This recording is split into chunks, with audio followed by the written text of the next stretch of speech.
تو اپنی ہوش نہیں ہے. یہاں پہ تو ہم اپنے رب سے اپنی معافی کی طلبگاری لے کے ادھر آتے ہیں، اور جب اللہ پاک نے معافی دے دی ہے اسے پھر کسی چیز کی نہ خواہش ہو نہ تو وہ میرا ایمان ہے کہ ہاں آپ اپنے گناہوں کو یاد کر کے تو اتنا رابطہ اللہ سے ہونا چاہیے. مجھے بتائیں آپ کا موسٹ آف دا فیوریٹ کال کون ہے گاڑی میں جاتے ہوئے اکیلے بیٹھے جسے سنتے ہیں؟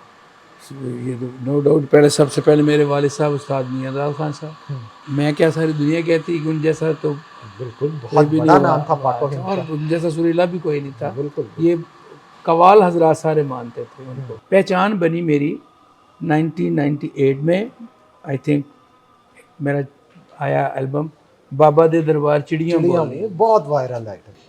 راحت فتح علی میرے بھائی، تو میں ملاقات ہوگی ہماری، تو میں ایکسٹرا آرڈنری نا میں اس کو پیار کرنے لگا. تو اس نے اور کسی کی بھی بات ادھر ہوتی تو مجھے اس نے پوچھا بھائی جان آپ کس کو سنتے؟ میں نے کہا یار میں آپ کو سنتا. تو میرا کون سا گانا سنتے؟ میں کہا یار وہ دل تو بچہ ہے جی مجھے بڑا پسند ہے. ہاں ہاں پھر میں نے لگوایا وہ میر علی شیر علی. کیا بات سننے والے کو جو، کیونکہ یہ 3-4 پارٹیاں ایسی تھی اس وقت دور میں جس میں ٹاپ آف دا لسٹ جو تھے میرے والد صاحب استاد میاں داد خان صاحب، استاد نصرت فتح علی خان، بخشی سلامت اور میر علی شیر علی. السلام علیکم ویورز، کیسے ہیں آپ سب لوگ؟ امید کرتا ہوں سب لوگوں کو خیر و عافیت. جناب سرزمین مکہ سے آج آپ کے ساتھ مخاطب ہیں، اور یہ اللہ تعالیٰ نے سعادت دی کہ عمرہ پرفارم کیا. اور یہاں پہ جب عمرہ پرفارم کر رہے تھے تو ہمیں پتہ چلا پاکستان کا ایک بہت بڑا نام جو کہ ورلڈ وائڈ فیمس ہے. آپ کو پتہ ہے کہ اسٹاف کے محتاج تو نہیں، لیکن میں پھر بھی بتا دیتا ہوں کہ ہمیں جو ہے وہ شیر میاں داد صاحب جو ہمارے ساتھ موجود ہوں گے، انہوں نے ہمیں جوائن کیا ہے. گزشتہ رات ہم نے بھی عمرہ پرفارم کیا اور انہوں نے بھی عمرہ جو ہے وہ پرفارم کیا. تو اعجاز بھائی کی وسادت سے جو ہے آج ہماری ملاقات جو ہے شیر میاں داد صاحب سے ہوئی. تو میں نے کہا چلیں سرزمین مکہ پہ موجود ہیں، اللہ کا گھر یہاں پہ موجود ہے، کچھ گفتگو کرتے ہیں، کچھ گپ شپ کرتے ہیں. تو جناب ہمارے ساتھ موجود ہیں شیر میاں داد صاحب. السلام علیکم، کیسے ہیں جی؟ وعلیکم السلام، اللہ کا شکر. بخیر مزاج صاحب ٹھیک آپ ہے؟ سنائیں. اللہ کا کرم جی، اللہ کا کرم.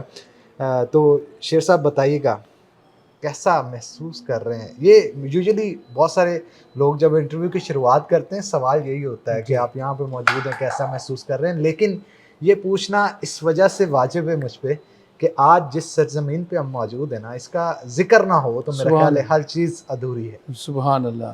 پہلے تو اپنے اللہ کی ذات کا شکر ادا کرتا ہوں جس نے یہ مجھ سے خطا کار گناہ گار کو یہ موقع فراہم کیا کہ اپنے در پہ بلا کے عمرے کی سعادت جو حاصل ہوئی مجھے، اور مجھے یہ معافی مانگنے کا موقع ملا اپنے رب سے، جس کا تسلسل ٹوٹ ہی نہیں رہا. جو رات جس طرح بارگاہ الہی میں پیش ہوا، اور یہ چیزیں جو ہے نا یہ ایک مقدر میں بہت مشکل سے ہوتی ہیں. اور کیونکہ اللہ اور بندے کا جو رشتہ ہے، آپ سب سے جس سے بھی آپ پوری مکے سے پوچھیں گے، جس نے بھی عمرہ کیا ہوگا تو وہ ڈیفینیٹلی بتائے گا کہ اللہ کا قرب حاصل ہوا.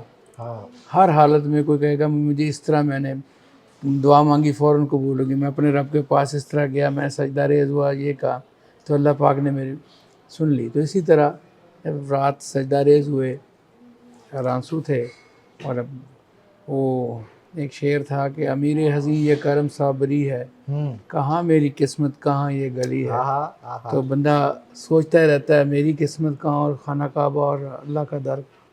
اور یہ اس محبت اور خلوص اور اللہ کا جو قرب حاصل ہوا اس سے باہر نکلا ہی نہیں جا رہا. آپ بلیو کریں شاہ صاحب کے کچھ ٹورز وغیرہ تھے، لیکن اس وقت کچھ یاد نہیں کون ٹور کون کدھر. کل کچھ لوگوں نے پوچھا آپ شیر میاں داد ہیں، تو میں نے کہا کون شیر میاں داد، میں نہیں جانتا کہ شیر میاں داد کو.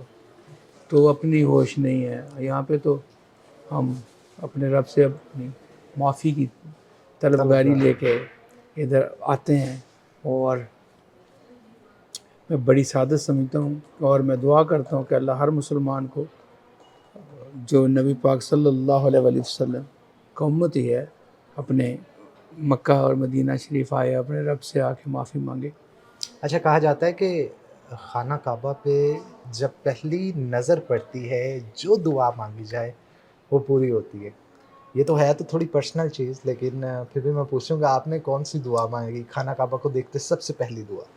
دعا ایک ہی ہے، سونے رب سے یہی ہوتی ہے کہ معافی کی درخواست ہوتی ہے۔ جب میں نے پہلی نظر خانہ کعبہ شریف پہ پڑھی تو میں نے کہا اللہ پاک مجھے معاف فرما، اور جب اللہ پاک معاف کر دے تو سمجھے دنیا جہان کی ساری نعمتیں آپ کے قدموں میں آ گئیں، کیونکہ جب اللہ پاک نے معافی دے دی ہے پیچھے تو پھر کسی چیز کی نہ خواہش ہو نہ تمنا ہے۔ اچھا، اکثر یہ ہوتا ہے خانہ کعبہ کا اپنا بھی بڑا جلال ہے، بڑا رتبہ ہے، جب انسان کی نظر اس پہ پڑتی ہے نا تو یوں محسوس ہوتا ہے جیسے اندر سے پتہ نہیں کوئی چیز آپ کی روح کھینچ کے لے گی، یہ انسان بڑا ہلکا محسوس کرتا ہے، لفظ بھول جاتے ہیں، دعا بھول جاتی ہے۔ تو یہ کیفیت کے بارے میں آپ کیا کہیں گے؟ کیفیت ہوئی بالکل ہی بھول گیا کہ بس یہی یاد تھا کہ مالک سامنے ہیں اور ہم خطا کار گناہ گار اپنی گناہوں کی بخشش چاہ رہے ہیں، معافی مانگ رہے ہیں، اور صدقہ حضور نبی پاک بلکہ ان کے رحمت کا طفیل پنجتن پاک اہل بیت، ان کا صدقے سے، ان کی عطاؤں سے، ان کے طفیل اللہ پاک ہمارے سب گناہ بخشے۔ ہر بندے کی جو دل والا جو دل سے اپنے رب کی بارگاہ میں پیش ہونے آتا ہے، اس کے دل میں معافی کے علاوہ کیا ہو سکتا ہے؟ بس یہی کہ اپنے مالک اپنے گناہوں کو دیکھ کے ندامت، شرمندگی، اور یہی ایک جب آپ حرم جائیں گے تو ہمارے ساتھ میرے ساتھ ایسا ہوتا کہ اپنی جتنی زندگی کی وہ جو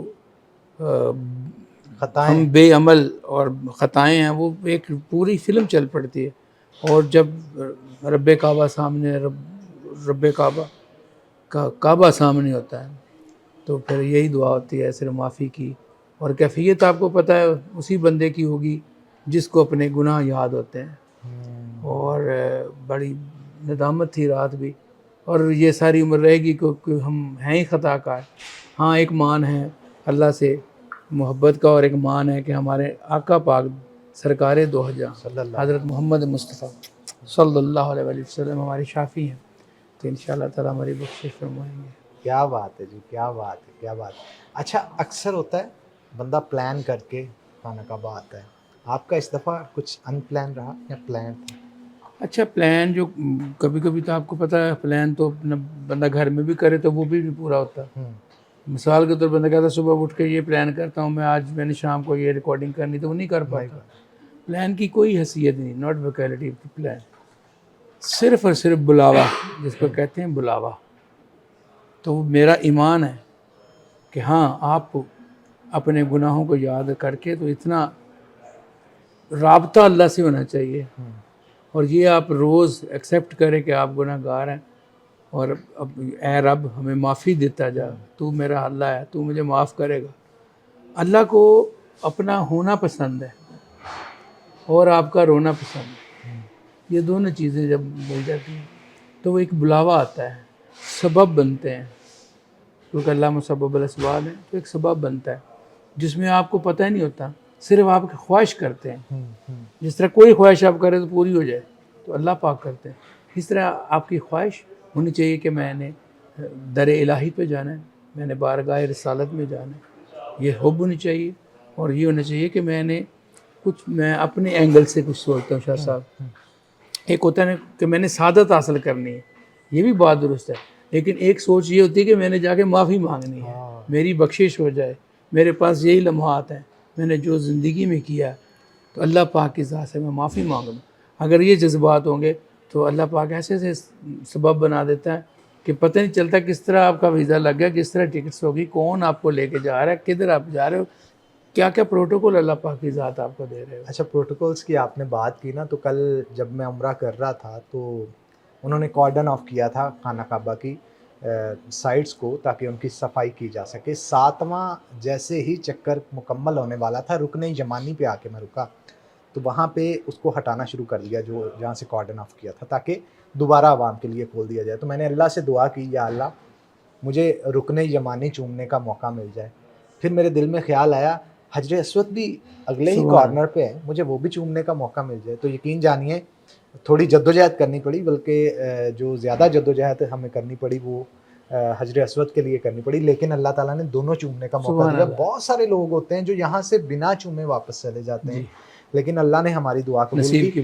تو آپ کے حوالے سے میں یہ پوچھنا چاہتا ہوں, یہ فرائض انجام دینے کے لیے خواہش تو ہر ایک کے دل میں ہوتی ہے, تو آپ نے بھی اسے پورا کیا, کس طرح سے کیا ذرا وہ بھی بتائیں. اللہ پاک نے مہربانی فرمائی کہ 2005 میں اپنی والدہ کے ساتھ جب آیا تو اس وقت میرا کو آپریٹ ہوا تھا. تو جب میں حرم کعبہ میں باہر ہی تھا, ابھی تو سوچ رہا تھا اللہ پاک میں تو رش میں کیسے جاؤں گا, میرا بھی آپریٹ ہوا ہے تو میں نہیں جا سکوں گا, تو میں کیسے حجر اسود کو چوموں گا.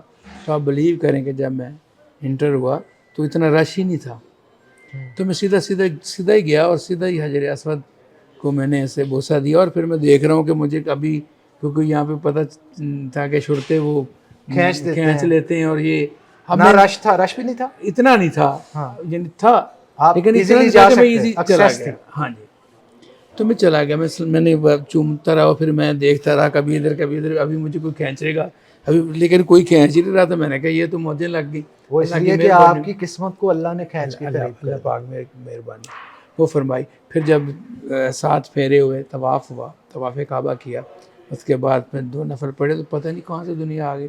تو میں رونے لگ گیا. میں نے کہا اللہ پاک اتنا تو کریم ہے, اللہ پاک اتنا رحمان اتنا رحیم ہے کہ واقعی تو شارحق کے پاس ہے, تو بندے کی ہر وہ چیز دل کی سنتا ہے جو بندہ عرض کرتا ہے. تو یہ اللہ کی مہربانی. موسم کا موڈ کے ساتھ بڑا عمل دخل ہوتا ہے. تو اکثر ویڈیوز آپ نے بھی دیکھی ہوں گی, میں نے بھی دیکھی سوشل میڈیا کے اوپر, کہ بارش ہو رہی ہے خانہ کعبہ میں اور ہم وہ ویڈیوز دیکھ کے لطف اندوز ہو رہے ہوتے ہیں اور دل میں خواہش کرتے ہیں یا اللہ ہمیں بھی ایسے موسم میں وہاں پہ جانا جو ہے وہ نصیب فرما. تو آج بارش ہو رہی تھی خانہ کعبہ میں, یہ کس طرح سے قریب ہو کے اللہ تعالیٰ سنتا ہے یہاں پہ. جو آپ نے گفتگو کی, جو منہ سے لفظ نکالے اللہ کی بارگاہ میں اچھے, تو اللہ تعالیٰ ان کو قبول و منظور فرماتا ہے. تو مجھے یہ بتائیں کہ زیادہ تر قوال جو ہوتے ہیں ان کا تو گفتگو, اوڑھنا بچھونا, پنجتن پاک سے لے کے حمد ثنا, اور بہت سارے قوال تو ایسے ہیں جو باوضو ہو کے, جیسے شیر علی مہروی صاحب باوضو ہو کے قوالی کرتے تھے. مجھے بتائیں آپ کا موسٹ آف دا فیوریٹ قوال کون ہے, گاڑی میں جاتے ہوئے اکیلے بیٹھے جسے سنتے ہوں؟ یہ تو نو ڈاؤٹ پہلے سب سے پہلے میرے والد صاحب استاد میاں داد خان صاحب. تو میں کیا ساری دنیا کہتی کہ ان جیسا تو بالکل بہت بڑا نام تھا پاک و ہند کا, اور ان جیسا سریلا بھی کوئی نہیں تھا. بالکل یہ قوال حضرات سارے مانتے تھے ان کو. بالکل ایسے ہاں, لوگ کہتے تھے چاہے وہ غصے والے تھے لیکن یار سریلا بہت ہے. تو یہ ان کو میں سنتا ہوں. اور آفٹر اپنے والد صاحب کے بعد میں استاد نصرت فتح علی خان صاحب کو سنتا ہوں. اچھا, استاد نصرت فتح علی خان صاحب آپ کے کزن؟ میرے فرسٹ کزن تھے. ہم ایک دادا کی اولاد ہیں. ہمارے دادا جو تھے حاجی معروف خان, ان کے 2 بیٹے تھے, صاحب داد خان, خلق داد خان. صاحب داد خان کی اولاد میں سے ہمیں میاں داد خان فیملی, خلق داد خان کی اولاد میں سے فتح علی خان مبارک علی نصرت فتح علی فیملی ہے. تو جب پارٹیشن ہوئی آپ ادھر سے ادھر ہجرت جب پارٹیشن ہوئی سب سے پہلے غزنی سے یہ مائیگریٹ ہو کے دلی آئے. دہلی میں آ کے حضرت امیر خسرو رحمۃ اللہ علیہ سے تعلیم حاصل کی, اور قوال بچہ گھرانہ ہمارے گھرانے کو کہا جاتا ہے. آپ اندازہ لگا لیں گے 700 یا 800 سال قبل کی بات ہے. تو وہاں سے یہ پھر کلاسیکل سیکھا پورا, ہمارے جو بزرگ تھے کلاسیکل. پھر ان میں قوالی آئی, قوالی سے پھر جتنے بھی ہمارے بزرگ ہیں, میرے پردادا جی بابا مصری خان صاحب, بابا مولا داد خان. بابا مصری خان صاحب کے بیٹے تھے 2, احمد دین خان, دین محمد خان, اور تیسرے عمر دین خان. اور ادھر مولا داد خان صاحب کے بیٹے میں تھے فتح علی خان, مبارک علی خان, نواز شریف خان, اس طرح. اور ادھر پھر احمد دین خان صاحب کے بیٹے میرے استاد, میرے والد صاحب استاد میاں داد خان, اور ادھر فتح علی خان صاحب کے بیٹے نصرت فتح علی خان. اکثر جب پارٹیشن ہوتی ہے کوئی ریلیٹیوز آتے ہیں نا, موسٹلی دیکھا یہ گیا ہے کہ وہ کسی ایک ہی سٹی میں جا کے آباد ہوتے ہیں. آپ نے ڈیسائیڈ کس طرح سے کیا کہ ایک پاک وطن دوسرا فیصل آباد؟ یہ اس طرح کہ جب پارٹیشن ہوئی تو بزرگوں نے فیصلہ کیا کہ فیصل آباد چلتے ہیں. تو جو ہمارے بابا تھے، بابا فتح علی خان، بابا مبارک علی خان، انہوں نے فیصلہ کیا کہ فیصل آباد جائیں گے، ٹھیک ہے. کیونکہ جب یہ انڈو پاک ایک تھا تو ظاہر ٹرمز ہر سٹی میں ہر بندے کے ہوتے ہیں. ہوتے تھے. اسی طرح میرے دادا ابو تھے دین محمد خان، احمد دین خان صاحب، ان کے تھے حضور بابا صاحب سے، گن جو شکر. ہاں جو گنج شکر شہنشاہ کے جو سجادہ نشین تھے اس وقت تھے غلام قطب الدین، ہاں. وہ ان کو بہت پیار کرتے تھے. تو وہ سنا ہے میرے دادی ہمیں بتاتی تھی کہ دادا جی کہنے لگے کہ نہیں ہم نے نہیں جانا فیصل آباد، ہم جائیں گے جہاں پہ ہم بابا صاحب میں جاتے تھے، ہم اس شہر میں جائیں گے پاک پتن شریف میں. تو اس لیے وہ آفٹر پارٹیشن ادھر پاک پتن تشریف لے آئے میرے دادا جی. اور جو دوسرے میرے بزرگ تھے وہ فیصل آباد چلے گئے رسولی شاہ دربار کے پاس. ہاں جنگ ہاں بازار. بالکل ان کے سامنے ان کا گھر تھا. اور میرا خیال سب سے پہلا ڈیرا جو لگا تھا ان کا وہ بھی نصرت فتح علی خان صاحب کا لسوری چاپ ہی لگا تھا. پھر اس کے بعد پاپولر جو ہے ہوئے. خان صاحب کے ساتھ بڑی یادیں وابستہ ہوں گی آپ کی. ہاں جی ہاں جی. کوئی ایک آدھی مزاحیہ کوئی بات، کیونکہ فن مزاح جو حصہ مزاح ہوتا ہے وہ خان صاحبان میں کافی زیادہ ہوتا ہے. تو آپ کے ساتھ کوئی ایسا واقعہ ان کا کوئی نصرت فتح علی خان جی صاحب؟ نصرت فتح علی خان صاحب. دیکھیں ادب کا تقاضا ہوتا ہے کیونکہ ہم ظاہر ہم ان سے چھوٹے تھے. ہاں یہ تھا کہ میں بڑا بے تکلف ہوتا تھا ان سے، کہ جب بھی انہوں نے پاک پتن آنا تو مجھے شروع سے شاہ صاحب شوق تھا کمپوزیشن سننے کا، کمپوزیشن بنانے کا. تو میں کیا کرتا تھا جب وہ پاک پتن آتے تھے تو میں سیدھا ہی، کیونکہ اس وقت ایسے اچھے ریلیشن تھے بزرگوں کے آپس میں، رشتہ داریاں بھی تھیں، شادی بیاہ بھی، محبتیں شادی بیاہ بھی ایک دوسرے سے، دور بہت اچھا تھا. تو جب ہم میرے والد صاحب استاد میاں دار خان صاحب فیصل آباد جاتے تھے تو ادھر ہی جنگ بازار ان کے گھر میں جانا آنا، انہوں نے بہت عزت کرنی. جب نصرت فتح علی بھائی نے جب آنا تو پاک پتن شریف میں ہمارے گھر آنا، فرق علی بھائی سارے، ہم تایا مجاہد علی مبارک علی صاحب، تایا ہم تایا جادو کہتے تھے. تو ایک بڑا پیار تھا دونوں میں، گولڈن ڈیز تھے وہ ایسے بڑے پیار والے دن تھے. تو میں نے ان کو کہنا پاجی کچھ چیز سناؤ. اچھا. میں نے کہنا وہ یار ٹھہر تو جالی تو آئے ہی. میں کہنا جی مجھے نہیں پتا، میں انہوں نے کے باجا رکھ دینا. استاد نصرت فتح علی خان. ہاں پھر انہوں نے کیا کیا کمپوزیشنیں بنائی سنائی. پھر میں نے انہوں نے کہنا پھر تمہیں دربار لے کے چلیں گے. میں کہاں جی میں تمہیں لے کے چلوں. پھر مجھے یاد ہے میں ایک دن ان کو دربار شریف پاک پتن شریف لے کے چلا گیا.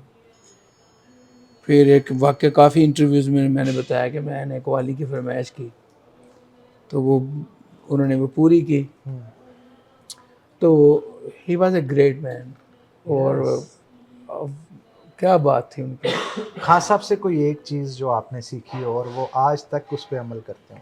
نصرت فتح علی خان ان صاحب سے میں نے جو سیکھا، جو ان کو میں نے واچ کر کے، کہ وہ بچہ بھی آیا تو اس کو بھی سنتے تھے. اچھا. میں بھی اسی طرح کرتا ہوں. میں بہت زیادہ سنتا ہوں اور سب کو سنتا ہوں. اس کے پیچھے کی اس کے پیچھے یہ ہے کہ آپ دیکھتے ہیں جس طرح ہر فلاور اس کی کیا کیا خوشبو ہوتی ہے، کیا کیا لوگ کیا کیا کر رہے ہیں، کیا کیا نیا ہو رہا ہے، اس سے آپ کو بھی بڑا ایک چیز ملتی ہے. تو میں اس چیز سے انسپائر تھا. انہوں نے کبھی بھی کسی نے کہنا نا وہ فلاں بندہ یہ کہہ رہا تو انہوں نے کہنا اچھا یار کوئی گل بیٹھ تو چاہ پی نہیں، چاہ پی، وہ سنا سب ٹھیک ٹھاک. ہم ٹھیک. ہمارے بزرگ کہتے تھے، میرے والد صاحب بھی، استاد میاں دار خان صاحب، کہ کوئی آپ کو کرٹیسائز کرے، کوئی آپ کو اس طرح کی بات کرے تو اس کو نا بات سے بات کا جواب نہیں دینا، بات سے کام کر کے جواب دینا. واہ واہ واہ. اگر آپ کا کام اس کو نظر آ گیا تو آپ کی بات پوری ہوگی. اگر آپ یہ کہہ دو کہ یار تم کی ہیں تو تم کی ہیں، یہ تو ہمارے خاندان میں کبھی کسی کو کہا ہی نہیں ہے. یہ بھی ادب کا بھی تقاضا نہیں ہے. لیکن لوگ کہہ دیتے ہیں. لیکن میرے خیال میں موسیقی کی صنف کے اندر اگر سب سے پہلے کوئی چیز سکھائی جاتی ہے تو وہ ادب ہی ہوتا ہے. جی جی بالکل ٹھیک ہے. اور ادب ہوتا ہے تو آپ بڑے قوال بنتے ہیں. اچھا بڑی سٹرگل کی آپ نے، بہت ساری قوالیاں گائی، شہرت دوام دنیا کے اندر حاصل کی آپ نے، لیکن کوئی پہلی قوالی ایسے جسے ہٹ ہونے کے بعد آپ کو فیل آئی ہو کہ یار اب میں سٹار بن گیا، اب تو آپ کو پوری دنیا جانتی ہے، جی لیکن سٹرگل کا ایک جو فیز تھا، جو مشکلیں تھیں، اور اکیلے بیٹھ کے بعض اوقات سوچتا بھی ہے کہ یار میوزیکل گھرانے سے ہوں، ابھی گانا شروع کیا ہے، یہ ہٹ نہیں ہو رہا، وہ ہٹ نہیں ہو رہا، پھر ایک دم ہی جمپ لگتا ہے، تو وہ ذرا سٹرگل کا فیز بھی بتائیں. جی اور میں پہلی بتاتا ہوں کہ 1996 کی بات ہے، جب میں انڈیپینڈنٹ ہوا تو بڑے بھائی استاد بدر میاں داد خان صاحب، وہ لاہور میں تھے ماشاءاللہ، بڑا ایک نام تھا. نصرت فتح علی خان صاحب، بدر میاں داد خان صاحب، ایک ایسا نام تھا. اور میں پاک پتن شریف میں میرا یہ تھا کہ میں بابا صاحب میں رہوں گا. ہوں، میں نے کہا ٹھیک ہے. اب میں نے کہا جی اگر آپ کہتے ہیں تو میں اپنا کام کرتا ہوں. انہوں نے کہا جی کریں. میں لاہور چھوڑ کے پاک پتن شریف آ گیا. اب وہاں پہ ایک دور تھا، شاید سارے قوال مجھ سے یہ کہیں کہ میں سچ ہی کہہ رہا ہوں. ایک ہمارے قوال ہوئے، وہ قوال نہیں تھے بیسیکلی، وہ فیصل آباد کے شیخ فیملی سے تھے، قاری سعید چشتی صاحب. چشتی صاحب. تو ان کا نا ایک مذاق میں اتنا کیسٹ چلا تھا، مسکر اندر کوئی ویک کے آوے کوئی ویکھے نہ، تو سارا قوالی کا ماحول ہی چینج ہو گیا. ہوں، میں نے ایسا دور بھی دیکھا ہے، سارے قوال گھر میں بیٹھے ہیں اور چشتی صاحب گیڑے پہ گیڑا. دن کو بھی پروگرام کر رہے، شام کو بھی کر رہے، رات کو بھی کر رہے ہیں. اچھا وہ ایک ایسا دور تھا 1995 کا 6 کا. ویریشن آئی نا تھوڑی. چینج ہو گیا، ساری چیز قوالی چینج ہو گئی. اب کیونکہ ہمارے اندر تو خون تو وہی ہے بزرگوں والا، لیکن ہمارے بزرگ کہتے تھے کہ جیسا دیس ویسا بھیس، ہوں، کرنا پڑتا ہے. اچھا اب جب میرے پہ وہ وارد ہوا خود پہ، ہوں، تب آڈین وہ نہیں تھی جو پیور قوالی سننے والی تھی. اب وہ عوامی کام شروع ہو گیا. پھر میں نے بھی وہ عوامی اپنایا، ہوں، جس میں پہلا البم میں نے کیا میں ٹکیاں چڑھے آئی چنڈی رنگ دے فریدی دن میں. وہ بڑا چلا اور لوگوں نے کہا یہ کون سا قوال. پھر میری پہچان بنی، یہ جی میاں داد خان کا بیٹا ہے. میرا کوئی نام نہیں تھا، یہ بدر میاں داد خان صاحب کا کوئی چھوٹا بھائی ہے. ہوں. لیکن میں جب کہیں بھی سنتا تو مجھے اچھا لگتا یار میری قوالی چل رہی. پہچان بنی میری 1998 میں، آئی تھنک میرا آیا البم بابا دے دربار چڑیاں چڑیاں بول رہی. وہ بہت وائرل آئٹم. بس جب وہ شروع ہوا پھر لوگوں نے کہا یہ کوئی شیر میاں داد ہے بھائی. ہاں، ادھر سے میں آئیڈینٹیفیکیشن میری ہوئی، میری شناخت ہوئی. اللہ نے مجھے آپ کہہ رہے ہیں سپر سٹار بنایا، جی سٹار جی بنایا. میں آپ تو ہیں. کہتا ہوں اللہ پاک نے میرے پہ رحم کھایا، مجھے روٹی کے قابل کر دیا. واہ واہ واہ. غربت کے دنوں کی سب سے تکلیف دہ کوئی چیز؟ بڑی چیزیں مثال کے طور پہ، کیونکہ جب انڈیپینڈنٹ تھا تو اب آپ کو پتہ ہے کہ آپ اپنے گھر میں بھی اگر آپ کے پاس کام نہیں ہے تو آپ کتنا پریشان ہو گے. سارا چیزیں ویسے تھی لیکن کام نہیں تھا. پھر اتنا شعور نہیں تھا کہ کرنا کیسے ہے. تو مجھے ایک وقت یاد ہے کہ دوپہر میں کھانے کے لیے پیسے نہیں تھے، اور ایک ٹائم نہیں کافی ٹائم ایسا ہوا. ہوں، تو میں کھڑا ہو گیا تو میں نے کہا تندور سے روٹی لینی ہے. ہوں، لیکن پھر میں نے کہا یہ ادھار نہیں دے گی. پھر میں پیچھے ہٹ گیا. میں نے کہا جب یہ ساری عورتیں چلی تندور جائیں سے گی. چلی جائیں گی پھر میں جاؤں گا. اگر اس نے میری کو انسلٹ بھی کر لی تو چلو یہ سنے گی یا میں سنوں گا. ہاں ہاں. تو میں چلا گیا. میں نے پھر وہ دائی کو کہا، میں نے کہا جی مجھے 4 روٹیاں چاہیے. تو انہوں نے کہا حالی تو کل دے پیسے تیرے نہیں آئے. ہوں، میں کہا جی انشاءاللہ ابھی آ جائیں گے. تو وہ پھر روٹی دے دیتی تھی. پھر میں بابا صاحب میں جا کے حاضری پیش کرتا تھا، جو بھی آنا پہلے بدائی کا دینا. یہ سر تو بڑے کرائسس دیکھے ہیں، بڑی نشیب افراز دیکھے ہیں. لیکن میرے مالک کے میں صدقے جاؤں، میرے آقا پاک کی رحمت کے صدقے مجھے وہ اتنے زیادہ دن نہیں دیکھنے پڑے اور مجھے اللہ تعالی نے سہارا دیا. کہتے ہیں کہ مرد کے ماتھے کا سب سے بڑا کلنک ہوتا ہے غربت، خالی جیب. اور اس میں بہت سارے لوگ اپنے جو ہوتے ہیں وہ بھی آپ کو پہچاننے سے انکار کر دیتے ہیں، اور جب آپ کے پاس پیسہ اور شہرت ہوتی ہے وہ لوگ بھی آپ کو اپنا بنانے کی کوشش کرتے ہیں جن کو آپ جانتے بھی نہیں. Is it true? آپ نے یہ جی سب بالکل دیکھا ہے؟ صحیح بات ہے. لیکن میں ایک چیز اس میں دیکھتا ہوں شاہ صاحب، ایک دن میں نے کسی انٹرویو میں کہہ دیا، اس طرح میں ابھی کہنے لگا ہوں کہ یار غربت بھی ہونی چاہیے، اپنے پرائے بھی ہونے چاہیے، اپنے اور پرائے ہونے چاہیے، کیونکہ تب پتہ چلتا ہے اللہ کی ذات کیا ہے. اللہ کو قریب پانا تو غریب ہو جاؤ, ہائے اللہ کو قریب پانا تو تم دعا کرو کہ تمہارے یہ اپنے پرائے ہو جائیں. جب ہوں گے صرف ایک ذات ہوگی, وہ ہے اللہ رحمان جو رحیم ہے. وہ نہیں چھوڑتا. اور دیکھو آپ کے پاس اے سی لگا ہوا ہے, آپ کبھی بھی دعا نہیں کرو گے مالکا اے سی دے دے, ٹھنڈی ہوا دے دے, ٹھیک ہے. جب کچھ نہیں ہوگا تو آپ کہیں گے میرے مالک مجھے یہ اس کے پاس ہے مجھے بھی دے دے. تو جب کوئی چیز آپ کے پاس نہیں ہوگی, اپنے آپ سے جو اپنے ہیں وہ غیر بن جائیں گے, یا آپ کے پاس وہ غربت والی تنگی آئے گی, تو آپ کو اللہ کی ذات بہت یاد آتی ہے. تو مجھے اللہ کی یاد اسی لیے بڑی آئی ہے. اور اچھا ایک چیز میں اور بتاتا ہوں, میرے رب, میرے سونا رب جانتے ہیں, آج تک وہی فیلنگز ہے میری اسٹل. کہ جو جس طرح میں اپنے رب سے پہلے مانگتا تھا ابھی بھی ویسے ہی مانگتا ہوں. میں کبھی زوم نہیں ہوا کہ میرے پاس کیا ہے یا کیا ہے. میں ابھی بھی روڈ پہ جاتا ہوں تو مجھے نہیں لگتا کہ میں کوئی شیر نہیں ادا دوں, چاہے میں پاکستان ہوں, چاہے میں آسٹریلیا, چاہے میں امریکہ ہوں. طبیعت میری ایسی کی ایسی ہے, اللہ کی ذات جانتی ہے. یہ بھی اللہ کا بڑا کرم ہوتا ہے کہ انسان پہ یہی جو ہے وہ طبیعت طاری دے. اچھا کچھ نام لوں گا, لاسٹ سیگمنٹ ہے ہمارا, چھوٹا سیگمنٹ. جی جی جو بھی ان کو سنتے اس نام کو آپ کے ذہن میں آئے وہ ہمارے ساتھ آپ شیئر کیجیے گا. سب سے پہلے استاد میئر علی خان صاحب, شیر علی خان صاحب. کیا بات ہے, بہت اچھے اپنے سٹائل کے, میں ان کو سنتا ہوں, بہت پیار بھی کرتا ہوں. ابھی ریسنٹ ان کا وفات ہوئی تو مجھے سچ مچ دکھ ہوا, اور میں ان کے بیٹے بڑے پیارے ہیں, میرے چھوٹے بھائیوں کی طرح ہے, اعجاز شیر علی, وہ مجھے ابھی بھی ملے ہیں. میں بہت پیار کرتا ہوں, میں کہتا ہوں اللہ پاک اس کو بھی ایسا ہی مقام دے. یہ آج میں مکہ میں بیٹھا ہوں, میرے دل میں اچھا کسی کے لیے بھی نہیں ہوتا.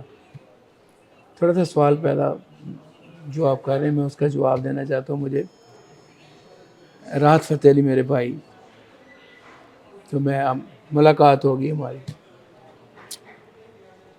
تو میں ایکسٹرا آرڈنری نا, میں اس کو پیار کرنے لگا. تو اس نے, اور کسی کی بھی بات ادھر ہوتی تو مجھے اس نے پوچھا بھائی جان آپ کس کو سنتے, میں نے کہا یار میں آپ کو سنتا. تو میرا کون سا گانا سنتے, میں کہا یار وہ دل تو بچہ ہے جی, مجھے بڑا پسند ہے. ہاں ہاں. پھر میں نے لگوایا وہ, تو اس کا پھر واقعہ اس نے مجھے سنایا. کہنا مجھے یہ بتائیں, آپ میں سے بڑے ہیں لیکن 20 یا 22 سال کے بعد ہم ملے ہیں, یہ اتنی چینجنگ, اتنی عاجزی, اور یہ کس طرح ہے؟ تو میں نے کہا یار بڑی اٹ از ویری سمپل. کہتے ہیں وہ کس طرح؟ میں کہہ رہا تو میرا چھوٹا بھرا ہے, میں نا تانوں سارے نوں من لیا, ہائے میں تانوں سارے جنے پاکستان دنیا آرٹسٹ ہیں نا سارے سب نوں میں مان لیا. تو میں کہا میرے نال تسی بہت چنگے, تو اس ٹائم میں بالکل ہلکا ہاں, نہ میرے کوئی دل تے وزن ہے نہ مینوں کچھ ہے, میں سب نوں پیار کردا. تو اتھے ساڈے فیصل آباد دے بڑے ایک پیارے قوال ہوئے نے, اقبال چگی والے, بالا چگی والے کہنا, ان کے بیٹے الیاس بھائی بیٹھے تھے. تو راحت بھائی کہنا لگا دیکھ یار الیاس, شیر میاں داد بھائی جان نے کیسی کتنی بڑی گل کیتی, من لو یار تسی کیڑیاں گلاں ہیں, کیڑے آرٹسٹ کی ہے, تسی مکے بیٹھے حضور دے در تے گئے, تانوں کوئی یاد رہا کوئی کسی دا کمپٹیشن, کوئی چینل, کوئی گل کسی دی نہیں, بھول جاندا بندہ. ایسے طرح ہی ہے. پتہ نہیں کس چیز دا لوگوں نے زوم بنایا ہے, ٹھیک ہے. تو میں کہا جی مینوں کسے دا, میں تو سب نوں من جو لیا ہے کہ سارے چنگے, تو جدا نام لینا نا میرے بزرگ نکلن گے, کوئی میرے سینئر نکلن گے, کسی نے میں کہوں گا بسم اللہ ہونا ورگا تو کوئی نہیں, ہونا بھی یہ چاہیے. بالکل اور ٹھیک ہے. میرے علی شیر علی کیا بات, سننے والے کو, جو کیونکہ یہ 3-4 پارٹیاں ایسی تھیں اس وقت دور میں, جس میں ٹاپ آف دا لسٹ جو تھے میرے والد صاحب استاد میاں داد خان صاحب, استاد نصرت فتح علی خان, بخشی سلامت, اور میرے علی شیر علی. اچھا چلے اس کو تھوڑا سا چینج اس طرح سے کر لیتے ہیں تاکہ, کیونکہ ہے تو آپ کے سب بھائی, تو بھائیوں کی عادات کا سب سے زیادہ بھائیوں کو ہی پتہ ہوتا ہے. اس کو تھوڑا یوں چینج کرتے ہیں, تھوڑا مولڈ کرتے ہیں کہ اگر ان میں سے کسی کو منسٹری آپ نے پاکستان کی کسی گورنمنٹ میں دینی ہو تو کس کو کیا کیا منسٹری دیں گے؟ دیکھیں یہ وہ سوال نہیں ہے جو آپ کرنا چاہتے ہیں. اس کا تم آپ سمپل سا جواب ہے کہ سب کا جواب ہی نہیں ہے. جو میں نے آپ کو نام لیے نا, یہ وہ ہیں یہ وہ ہستیاں جن کا جواب ہی نہیں ہے. ٹھیک ہے, اور ہر پھول کی اپنی اپنی خوشبو ہے. اس خوشبو کو ہی مد نظر رکھتے ہوئے میں پوچھنا چاہتا تھا, لیکن اپنی اپنی خوشبو اور ساری خوشبوئیں بہت اچھی ہیں. بالکل ٹھیک ہے, بالکل ٹھیک ہے. تو جناب کیونکہ وقت اب کافی زیادہ ہو چکا ہے, نماز بھی ہونے والی ہے, تو ہم نے نماز بھی پڑھنی ہے. تھینک یو ویری مچ جی, آپ کا بہت بہت شکریہ. انشاءاللہ لاہور کبھی جائیں گے تو پراپر ایک پوڈ کاسٹ جو ہے وہ شیر میاں داد صاحب سے میں کریں گے. پھر شکریہ ادا کروں گا اعجاز شیر علی کا. بالکل بالکل جی, آج جنہوں نے ہماری ملاقات ہوئی اور مکے میں ہوئی, اور پہلے امریکہ میں بھی ہم اکٹھے تھے, اور گپ شپ لگتی رہتی ہے. وہ مجھ سے میرا بچہ ہی ہے, لیکن میں چھوٹے بھائی ہے. میں اتنا پیار کرتا ہوں اس سے, اور دل سے کرتا ہوں, اور ان کی ساری فیملی سے الحمدللہ میرا بہت پیار ہے. اور میری یہ دعا ہے, اس کو میں دیکھنا چاہتا ہوں کسی لیول پہ. اللہ نے وہ انشاءاللہ اس میں وہ ٹیلنٹ بھی ہے, بہت اچھا کام کر رہا ہے اس وقت, انشاءاللہ اور مجھے بہت پسند بھی ہے. آپ نے دیکھیں جی مکے میں یہ دعا کی ہے, تو انشاءاللہ اس دعا انشاءاللہ بھی یہ جلد ہم پوری ہوتے ہوئے انشاءاللہ. دیکھیں گے. Thank you very much once again, بہت شکریہ آپ کا. انشاءاللہ پھر ہوگی آپ سے ملاقات, تب تک کے لیے اللہ حافظ.